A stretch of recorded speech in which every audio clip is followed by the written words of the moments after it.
C D A को 100 से ज्यादा गाड़ियों के शोरूम्स को डी सील करने का हुक्म सामने आया है। अदालत ने 25 कार शोरूम्स मालिकान की दरखास्त पर ये फैसला जारी किया है। सी डी ए के डायरेक्टर बिल्डिंग कंट्रोल से वजाहत भी तलब कर ली गई है। शोरूम सील से कबल कानून के मुताबिक नोटिस क्यों सर्व नहीं किए गए, अदालत की जानिब से इस्तफसार भी किया गया है। समाअत के दौरान क्या अहवाल है समाअत का, जानते हैं एहतशाम खयानी से। एहतशाम, बताइएगा, ये बड़ा हुक्म सामने आया अदालत की जानिब से।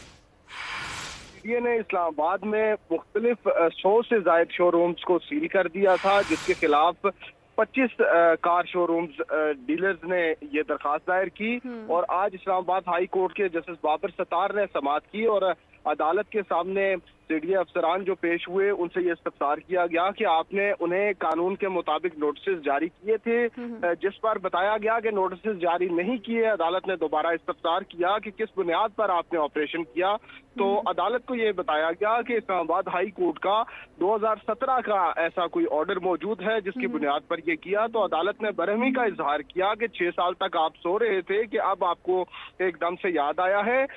2018 के कोई नोटिस भी पेश किए गए, लेकिन अदालत ने ये रिमार्क्स दिए कि जो मौजूदा कोई अगर कार शोरूम्स के मालकान को किया गया नोटिस है तो वो बताएं। वो जब पेश नहीं किया जा सका तो अदालत ने वो नोटिस मुअत्तल कर दिए हैं और जो सीडीए के डायरेक्टर बिल्डिंग कंट्रोल है उनसे वजाहत भी तलब कर ली है।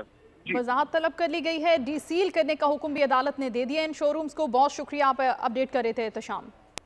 और सिंध हाईकोर्ट से खबर आपको देते हैं, जहां